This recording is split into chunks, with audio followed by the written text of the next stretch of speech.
So our next presenter is Joshua Thompson. The title of his presentation is Community Strength Recipe. He's a member of the Pinewood Springs Fire Protection District, 52 years old. He's been a resident of Pinewood since 1998. He has 20 years in fire service. Once he is finished here and we take the break, in the back, they have some of the flood books in the back, and a lot of the information on this was taken from Joshua's diary and his notes. And it's in the back. At the break time, you can go back there, view it, and it is available for purchase also. So at this time, since everything's working and we don't want to tempt the gods here, we will now bring Joshua up. Let's give him a warm PK welcome.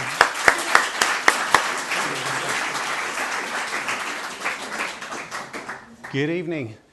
As many of you know, it was slightly over a year ago that we had a major event happen that was widely perceived as a bad thing, but a lot of good came out of it.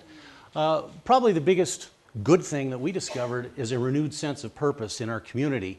Everyone had a common goal. And what I'd like to do is share the next several slides, the next many slides, as a recipe for how we got there. And the first one, just to add water. We received a huge amount of rain in a few days, and it wrecked everything it touched.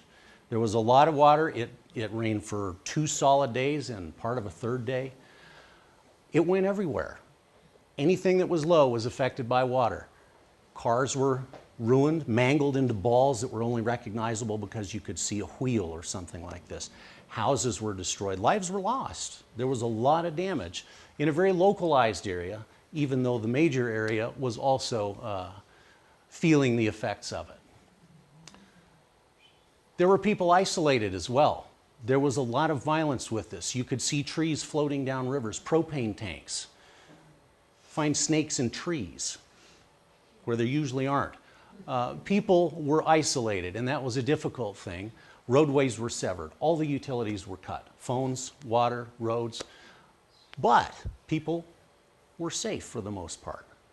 Most people realized what was going on. They stood back and waited for Mother Nature to do her worst and pick up the pieces afterwards, because you realize that you're not going to be able to stop this thing. First responders were called out to a lot of dicey situations. This one, for example, claimed a fire truck, a very expensive brand new truck, which was very capable as well. Nobody was hurt. They rescued one man twice with this particular call because they had to take him from his current position of peril and move him, but nobody was hurt. A lot of other people banded together and did what they could. They carried things if they couldn't drive them.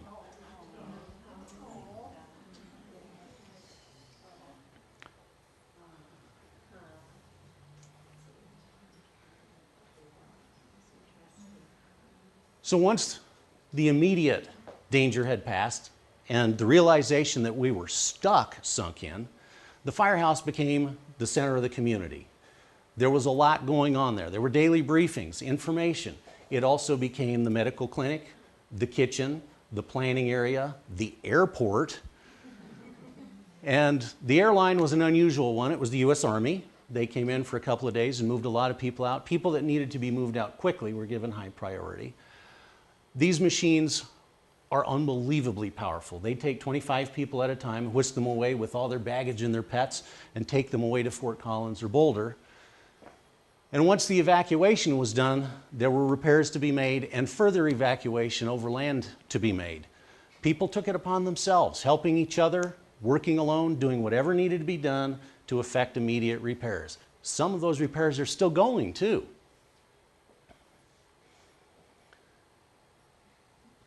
The overland route was once an old wagon road, well over 100 years old. It was going to be the only way out for the people that didn't fly out. It was all handwork. People threw their own machinery into it, their own fuel into it, and we had a hardcore contingent, the local Pinewood Redneck Road Crew, augmented by the Payson, Arizona Hotshots. These guys are firefighters of the highest order. They came in and cut down trees and built a log bed for the road in a day and a half, a mile long, by hand, the old school way. You won't find a tougher gang than this.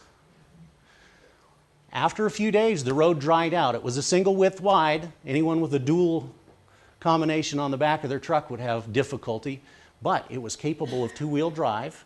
We didn't encourage two-wheel drive, and we got many people out that way. The first day we took out 235 cars. The second day we took out 150, and then it trickled out after that. And nobody knew what was waiting on the other side. Nobody knew.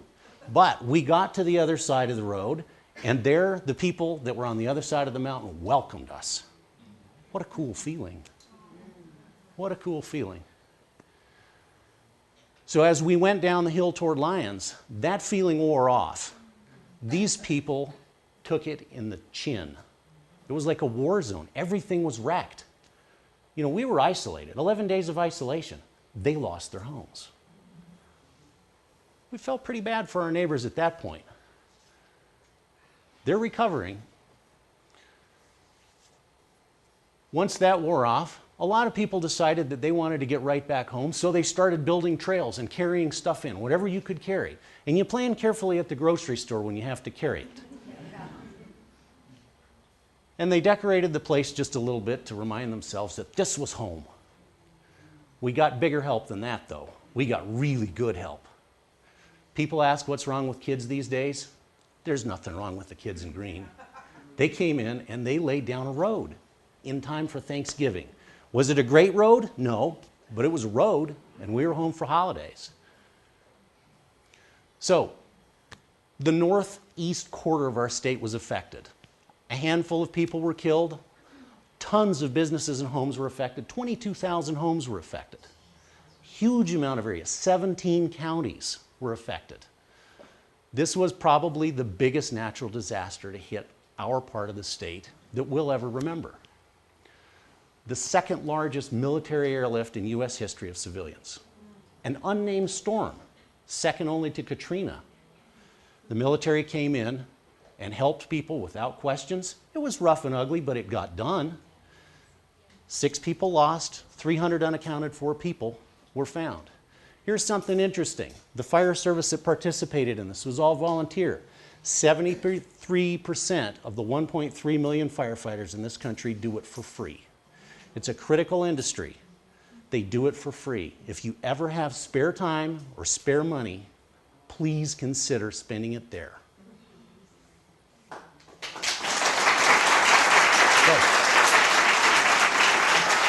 Thank you, sir.